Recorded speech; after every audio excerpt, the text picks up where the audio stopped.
प्रेम से बोलिए विष्णु भगवान की जय। आप सभी श्रोतागण को हमारे YouTube चैनल पे हार्दिक अभिनंदन और स्वागत। आइए जानते हैं अपरा एकादशी व्रत कथा। सभी श्रोतागण श्रवण करेंगे। युधिष्ठिर कहने लगे, हे भगवान, ज्येष्ठ कृष्ण एकादशी का क्या नाम है तथा इसका महात्म क्या है, सो कृपा कर कहिए। भगवान श्री कृष्ण कहने लगे कि हे राजन, यह एकादशी अंचला तथा अपरा दो नाम से जानी जाती। पुराणों के अनुसार ज्येष्ठ कृष्ण पक्ष की एकादशी अपरा एकादशी है, क्योंकि यह अपार धन देने वाली है। जो मनुष्य इस व्रत को करते हैं वे संसार में प्रसिद्ध हो जाते हैं। इस दिन भगवान त्रिविक्रम की पूजा की जाती है।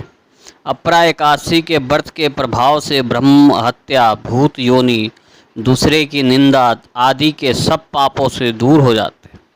इस व्रत के करने से पर स्त्री गमन, झूठी गवाही देना, झूठ बोलना, झूठे शास्त्र पढ़ना या बनाना, झूठा ज्योतिष बनना तथा झूठ वैद्य बनना आदि सब पाप नष्ट हो जाते हैं। जो क्षत्रिय युद्ध से भाग जाए वे नरकगामी होते हैं, परंतु अपरा एकादशी का व्रत करने से भी वे स्वर्ग को प्राप्त होते हैं। जो शिष्य गुरु से शिक्षा ग्रहण करते हैं फिर उनकी निंदा करते हैं वे अवश्य नरक में पड़ते हैं, मगर अपरा एकादशी का व्रत करने से वे सभी पापों से मुक्त हो जाते हैं। जो फल तीनों पुष्कर में कार्तिक पूर्णिमा के स्नान करने से या गंगा तट पर पितरों को पिंडदान करने से प्राप्त होता है, वही अपरा एकादशी का व्रत करने से प्राप्त होता है।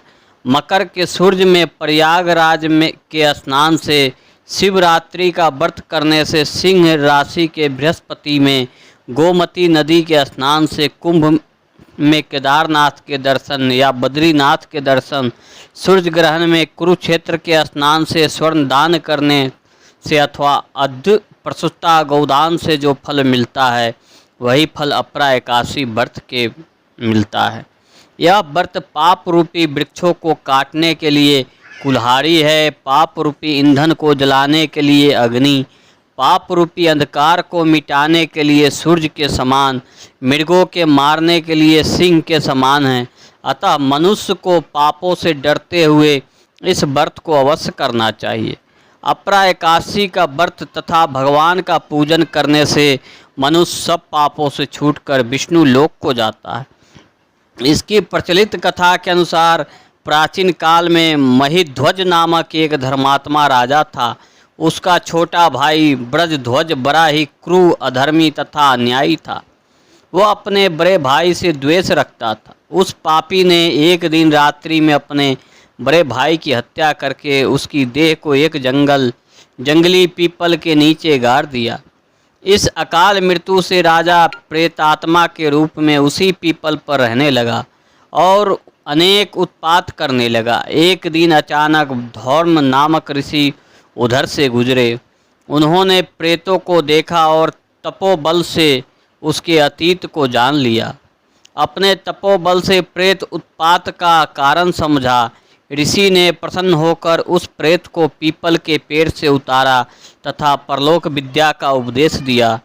दयालु ऋषि ने राजा को प्रेत योनि से मुक्ति के लिए स्वयं ही अपरा अंचला एकादशी का व्रत किया और उसे अगित्य से छुड़ाने को उसका पुण्य प्रेत को अर्पित कर दिया। इस पुण्य के प्रभाव से राजा की प्रेत योनि से मुक्ति हो गई। वह ऋषि को धन्यवाद देता हुआ दिव्य देह धारण कर पुष्प विमान में बैठकर स्वर्ग को चला गया। हे राजन, यह अपरा एकादशी की कथा मैंने लोकहित के लिए कही है। इसे पढ़ने अथवा सुनने से मनुष्य सब पापों से छूट जाते हैं। प्रेम से बोलिए विष्णु भगवान की जय। माता पार्वती की जय। मैया लक्ष्मी की जय।